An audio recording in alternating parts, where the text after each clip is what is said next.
یہاں بھی بچوں کی بات آ گئی اور مجھے حکم بھی یہی دیا گیا ہے، کیونکہ 2 روز سے تسلسل چل رہا ہے شہزادہ حسن کے مصائب کا، مصیبت کا، کہ آج حسن کے بیٹے کا ذکر ہو جائے۔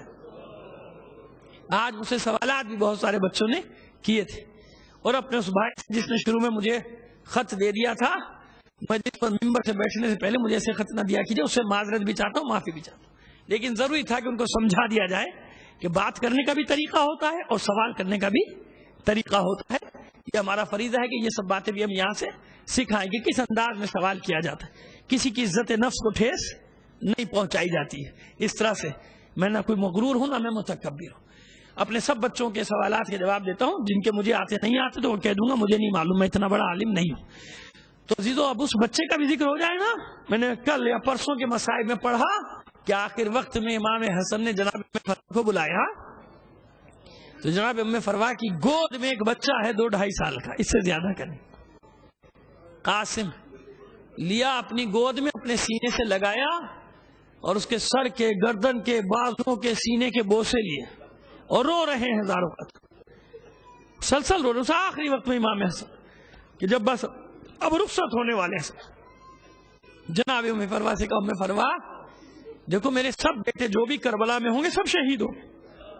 امام حسن کے سب بیٹے کربلا میں شہید ہوئے، ایک جو زندہ بچے زخمی حالت میں، جنہیں حسن مصنع کہا جاتا ہے، وہ زخمیوں انہی لاشوں میں چھپ رہے تھے، یعنی پوشیدہ ہو گئے تھے تو زندہ بچے تھے، اور پھر انہی سے پھر نسل اور دیگر بیٹوں کی بھی پہلے سے اولادیں تھیں، اور بھی نسلیں پھر چلی حسن مصنع سے، جناب حسن مصنع سے، جن کی اولاد ہے کراچی میں جناب عبداللہ شاہ غازی، جن کے بارے میں میں کبھی پڑھ چکا ہوں، آپ کے بارے میں کبھی اور ان کے بارے میں پڑھ چکا ہوں، کبھی موقع ملا پھر پڑھ دوں گا۔ تو عبداللہ شاہ غازی انہی حسن مصنع کی اولاد میں سے، ان کے پر پوتے یا پوتے کے پوتے ہو جاتے ہیں۔ یہ ان کا شجرہ ہے جناب عبداللہ شاہ غازی کا، اور میری آپ سے ریکویسٹ ہے کہ جب کراچی جایا کریں، امام زادہ ہے، جایا کریں قبر پہ، فاتحہ پڑھ کے آیا کریں، کیوں یہ ہے اصل۔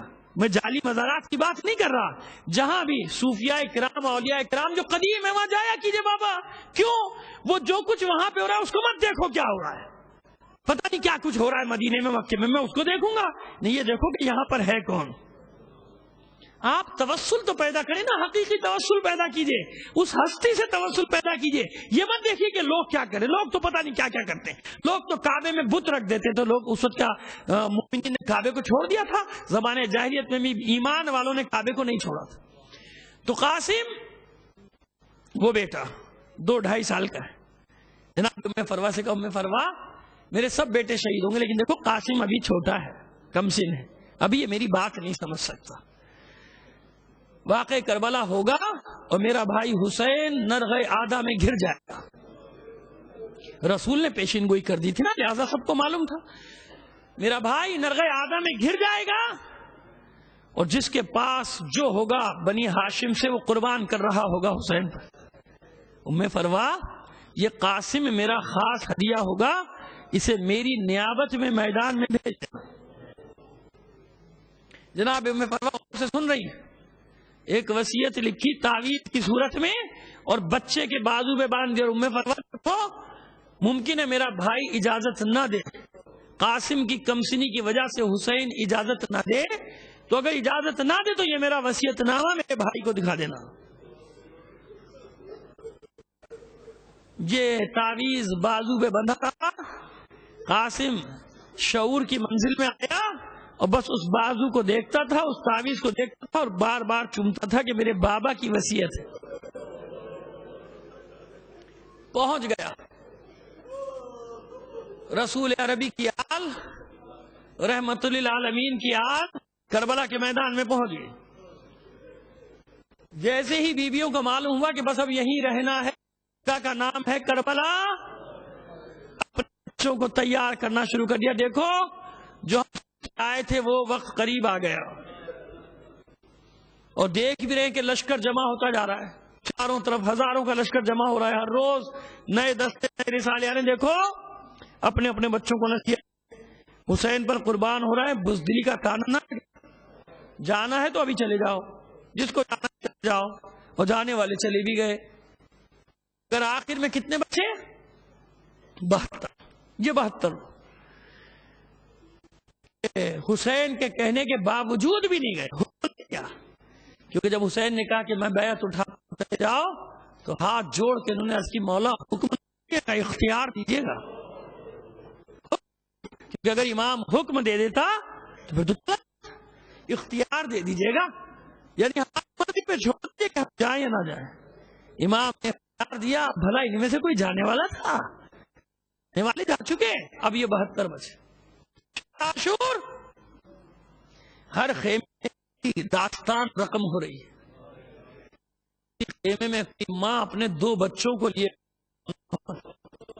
محمد تمہارے بابا ہوتے اپنی ذمہ داری، اب صبح سب سے پہلے میدان میں چلے جانا۔ حسین خیموں کے گرد پھر رہے ہیں اور یہ حسین کی نظروں کے سامنے آ رہے ہیں۔ ایک اور ایک جوان تلوار کو قتل کر رہا ہے۔ ایک بی بی رو پوچھا شہزادی یہ غلام اب زندہ ہے؟ آپ کے رونے کا جناب ام کلثوم بھائی عباس صبح سب پیش کریں گے، میں کیا، میرے پاس تو کچھ نہیں۔ آ کے قدموں میں بیٹھا عباس، بہن کبھی نہیں کہا تھا، ہمیشہ کہتے ہیں جناب ام کلثوم اے آقا زادی غلام کس دن کام آئے گا، نا میں آپ کی جان ہو جاؤں۔ تو عباس کون ہے؟ بہن ام کلثوم کیا ہدیہ۔ اور آگے بڑھے، ایک اور خیمے میں کوئی ماں بیٹھی ہے 18 سال، جانتا ہے ایسا ہے بچوں کا کہ ہر ماں بیٹا دولہا بن جائے، بہو بنا کے ماں کی یہ خواہش ہوتی ہے چلا جائے، لیکن اے میرے لال اب کوئی تم یہ تیرے باپ علی اکبر دادی زہرا کے سامنے مجھے سرخ سامنے کل سب سے علی اکبر رہے آگے بڑھ، ایک کوئی ماں ایک گہوار